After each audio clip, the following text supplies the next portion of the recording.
Ya, selamat siang semuanya. Semangat. Ya, kemarin kita bicara Hokoku ya. Dalam Hokoku itu eh, saya menjelaskan agar dapat Hokoku yang inisiatif sendiri itu yang penting. Tapi untuk dapat Hokoku inisiatif sendiri sangat tergantung moodnya atau perasaannya bawahan atau operator. Ya, jadi sebagai STMJ, Serial Training Manajemen Jepang ke-8, saya menjelaskan cara menanam rasa diakui. Caranya bagaimana? Ya. Sebenarnya manusia, ya misalnya saja Anda yang sekarang dengar ya, saya nanya, ya, Anda tanggal lahirnya berapa? Bapak Anda aslinya mana? Bapak ibunya Anda aslinya mana? Ya.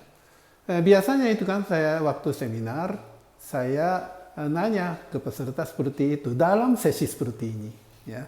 Dan biasanya kalau orang Indonesia langsung jawab, ya ibu saya dari Jawa, Jawanya mana? Jawanya Wonogiri. Ya maaf ya, istri saya Wonogiri. Ya, ya seperti itu. Dengan begitu, perasaan saya gimana? Oh, dia orangnya transparan. Jadi, hati saya jadi enak. Ya, seandainya, ya selama ini sama satu orang pun tidak ada seperti ini. Tapi seandainya pesertanya nanya kembali, kok Pak Oku nanya seperti itu? Ya, apa ada kaitannya dengan training hari ini? Kalau ada jawab seperti itu dan tidak transparan, hati saya bagaimana? Agak curiga ya. Ya. Jadi sebenarnya rasa diakui, sebaliknya ada rasa curiga. Ya. Jadi ada kaitannya. Jadi terhadap orang yang transparan, kita ikut transparan. Sama-sama transparan dan itu berkomunikasi, dari situlah muncullah rasa diakui. Sebaliknya, ada suatu hal yang dia tidak transparan, sembunyikan sesuatu, disitulah muncullah rasa curiga. Ya. Dan bahayanya, rasa curiga tersebut, kalau curiga-curiga terus, atau dia menutupi terus, lama-lama menjadi rasa benci. Ya. Sebenarnya kita kembali ke itu ya, kondisi nyata ya. Misalnya ada satu perusahaan dan biasanya itu operator ya memang dapat gaji ya. Tapi dalam kondisi corona seperti ini ya kadang-kadang ya senin-senin lah operator atau karyawan merasa muncul pertanyaan, perusahaan saya aman nggak sih? Ya, dan misalnya nanya ke itu kan manajemen, ya sekarang kondisi manajemennya gimana? Ada masalah nggak? Ya, dan kalau manajemennya bilang, wah kamu nggak usah tahu, bukan urusan kamu. Dengan begitu saja, mungkin ada kemungkinan besar dalam hati operator atau bawahan atau karyawan muncul rasa curiga. Kalau sekali muncul rasa curiga bagaimana? Coba dibayangkan. Ya. Tapi memang beberapa hal yang harus dirahasiakan. Memang itu harus mungkin ada. Ya. Tapi kalau itu ya itu loh cara ngomongnya lah. Ya. Jadi sebisa mungkin ditransparankan. Ya, itu. Sekarang saya itu satu cerita yang sering-sering dilakukan di dalam training. Dulu saya penerjemah di satu presiden direktur. Ya. Dan dia waktu pulang ke Jepang, manajer HRD mau bikin bingkisan. Bingkisannya apa? Bingkisannya itu bikin foto besar pabrik Di situ menulis kesan-kesan seluruh karyawan pabrik dan kantor. Ya waktu itu sih semua kantor gitu ya, kira-kira jumlahnya 100 orang. Jadi ya semua nanya dan itu nulis-nulis. Dan kasih itu ya, minta itu ya tolong menulis apa. Dan tentu saja itu bahasa Indonesia. Jadi saya yang terjemahin ke bahasa Jepang.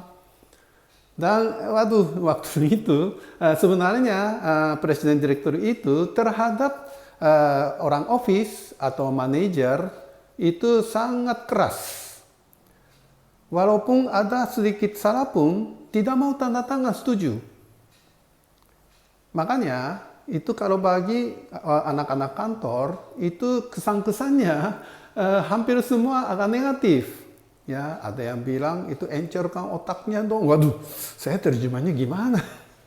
Ya, tapi itu untuk itu ya operator itu jawabannya semua itu positif. Dan ada satu kalimat yang saya masih ingat.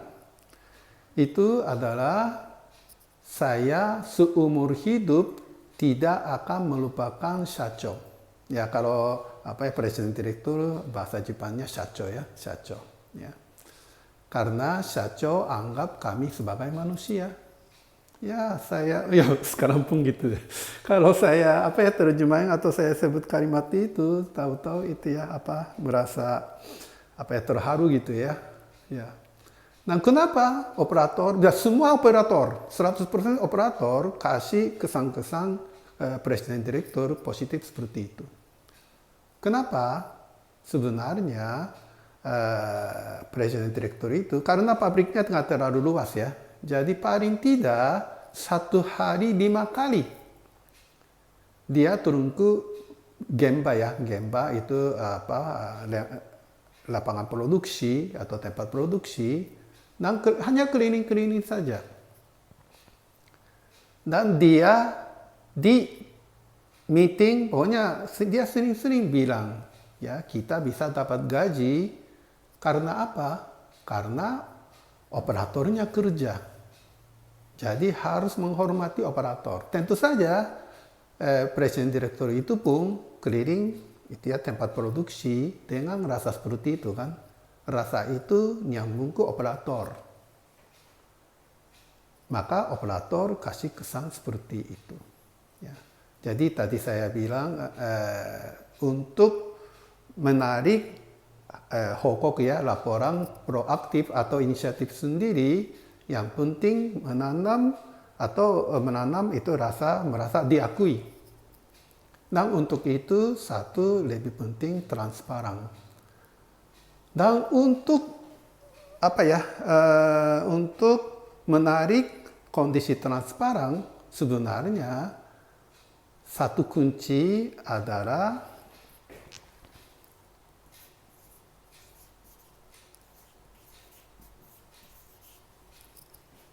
Anda percaya nggak operator? Atau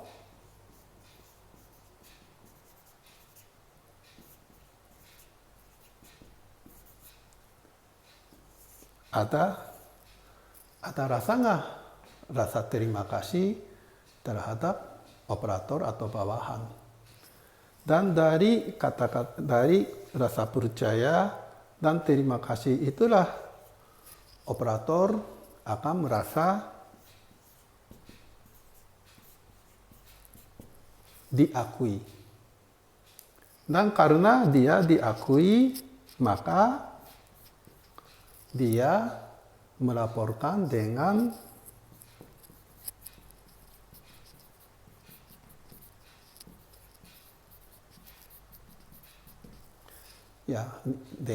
melaporkan inisiatif sendiri kalau merasa informasi yang penting. Ya, seperti yang kemarin saya bilang keabnormalan salah satunya. Ya. Dan dengan laporan inisiatif sendiri, itulah perusahaan bisa maju atau sukses. Jadi sebenarnya kita mengembangkan suatu bisnis atau suatu proyek, itu sebenarnya bukan tergantung jumlah investasi, bukan. Tergantung siapa orang pintar, siapa yang dimasukin di rekrutmen, bukan. Tapi yang penting adalah Anda sendiri sebagai manajemen atau atasan, betul-betul Anda percaya nggak bawahan? Ada rasa terima kasihnya terhadap bawahan. Kemudian betul-betul punya ini, ya boleh dikatakan otomatis lah. Ya, otomatis bawahan merasa diakui, melaporkan dengan inisiatif sendiri, sehingga proyeknya atau usahanya bisa maju. Itu sebenarnya jiwanya Horenso. Ya. Jadi dengan mengakui gambaran ini, dan semoga Indonesia bisa maju. Ya. Jadi hari ini sampai sekian, semoga perusahaan Anda bisa maju. Terima kasih.